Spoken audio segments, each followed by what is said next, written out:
আলো, এই শব্দটা শুনলে আমরা সাধারণত উজ্জ্বলতা, আশা এবং স্বস্তির কথা ভাবি। কিন্তু এই প্রদর্শনীটা সেই পরিচিত আলোর গল্প বলে না। আজ আমি এসেছি মাহবুবুর রহমানের পরিচালিত আলো শিল্প প্রদর্শনী। চলুন দেখি এখানে তিনি আলো দিয়ে কি বোঝাতে চেয়েছেন।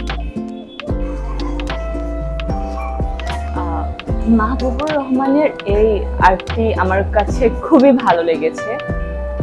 জিনিসটা খুবই মিনিংফুল, কারণ এটা দেখে আমার মনে হয়েছে উনি কি বোঝাতে চেয়েছে আমি জানি না, বাট আমার মনে হয়েছে যে যখন প্রথম আলোর অফিস পুড়ে গিয়েছিল তখন ওইখানে কয়েকজন মানুষ বন্দী ছিল, আটকা পড়েছিল, অ্যান্ড ওরা নিজেদের জীবনকে বাঁচানোর জন্য ওরা মানে ছটপট করছিল। এই কবুতরগুলো তাদেরকে রিপ্রেজেন্ট করে, আমার কাছে এটা মনে হয়েছে।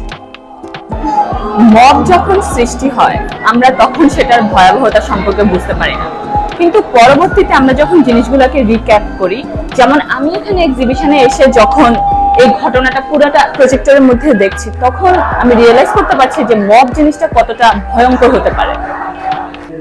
এখানে যে মানুষগুলোকে দেখা যাচ্ছে সেটা হচ্ছে প্রথম আলোর অফিস যখন পুড়ে দেওয়া হয় ওরা তখন বাইরে ছিল দাঁড়িয়ে, ওদের হাত বন্দি ছিল, ওরা কিছু করতে পারছিল না, অ্যান্ড ওই টাইমে ওদের যে অনুভূতিটা হচ্ছিল এটাই সেই অডিও ভিজুয়ালের মাধ্যমে ফুটিয়ে তোলা হয়েছে।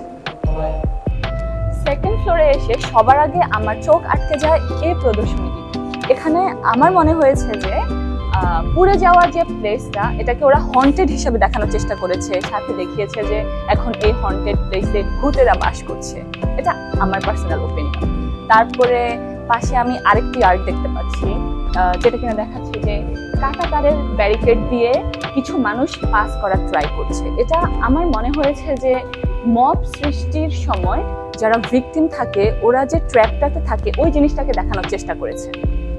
আমি সর্বশেষ এই আর্টটি নিয়ে বলতে চাই, এখানে মূলত আমার মনে হয়েছে দেখাতে চেয়েছে যে ফায়ার সার্ভিস তখন যে ইনঅ্যাক্টিভ ছিল এই ব্যাপারটা, কারণ এখানে দেখাচ্ছে যে ফায়ার সার্ভিসের যে জিনিসগুলো ওগুলো সব যখন আগুন লেগেছিল তখন পুড়ে গিয়েছে।